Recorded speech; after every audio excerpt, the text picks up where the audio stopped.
ako dito para nakita ko yung ano, yung personal na nangyayari. Nisiraan mo, sabi ng mga viewers. Kuya, walang masama na i-promote ang sitwasyon. Ang problema. Dong, dalhin mo nga muna to, Dong. Marami, tatlo ako eh. Marami talaga bro, marami. Eh kasi naninira eh. Kaya nga nagkakaroon dito. Marami talaga Brad, ang ano. Nung nakagago ako, nung marinig ko yung ginawa ko ay Pangulo Duterte. Kaya sundan niyo. Hindi kasi kabayan, ano to, kabila to eh. Sa kabila to, sa kabila. Palisin yan ang isang Ang dami na. Ayan. Dito ka para maghanap ng mali ng mga tao dito. Kahit tama ang ginawa ng mga tao dito. Kaya ito ay nandito. Oo, tama yun, sir. Meron kang pinagmalihan. Pinagmalihan mo ang isang kabastusang administrasyon. Ano na nagawa? Bro. Ano na nagawa? Tingnan mo. Isang asaw ng bukong Marcos na ito. Upang mamira. Sige na bro, ano na lang kasi, ano, para ano. Pwede na lang ano eh. Hindi kasi maiwasan. Hindi na nahawak.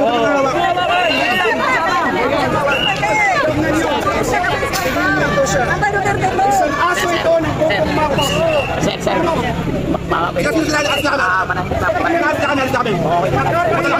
Sir, pasensya ka na pero kailangan eh. Okay lang. Umiinit yan lalo eh. Pakiano na lang.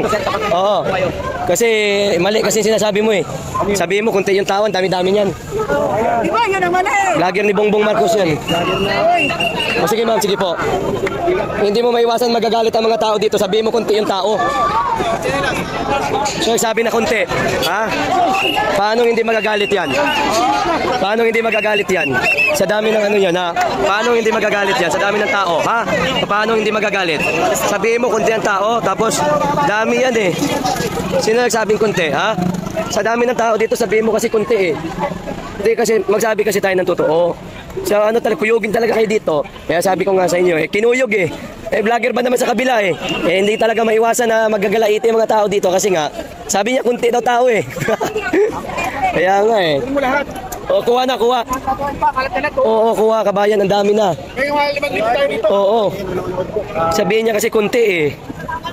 Kunti, sabi mo, nakadami-dami ng tao dito. Kaya yan tuloy, kinuyog ka tuloy. Hindi talaga maiwasan yan. Makuyog ka dito. Sa dami kasi ng tao dito eh. Oo.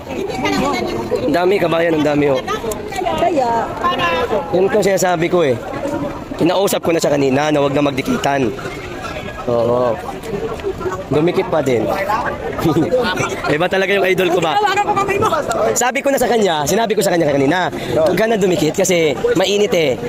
Eh pumunta ba dito pala? Ano, akala ko, Kapal ang mukha talaga. akala ko doon lang siya sa dulo. Ano nagwala yung presidente mo? Kaya nga, ulit Ba't kailang hawak? takot niya. Baklang supot. Pupunta rin po. Hindi mo dala yung bayag mo.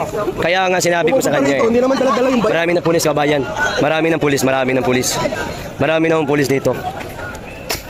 Actually, ang dami na po ng pulis nakantabay dito. Dahil nga marami na yung tao kabayan. Ayan o. Dilate, kuning. Actually po, nakaantabay lahat. And hanggang dulo, medyo malayo-layo na yung ano. Hanggang dito na pala kabayan. Grabe, hanggang dito na yung tao. So napakarami na.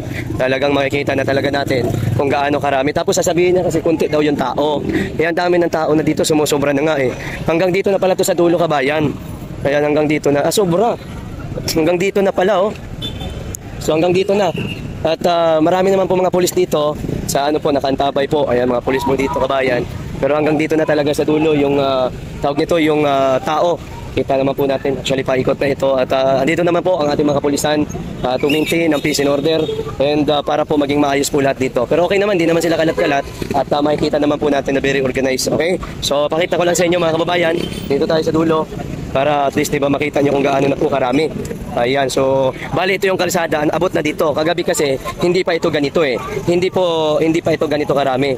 Pero ngayon po nakikita po natin hanggang dito na po sa kalsada yung tao mga kababayan. Saan natin dahil medyo maaga pa, mas dadami pa ito. At bukas kabayan, mas dadami, dudubli po ang tao.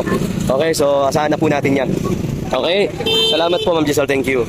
Ang oras pa lamang natin ay alas 7, kaya asahan po natin na mas dadami pa ito. Dahil kagabi, dumating yung ilan pa po sa mga grupo, mga bandang alas 9, alas 10 po, lalong dumami ang tao kagabi. Pero abangan natin maya-maya ho mga kababayan.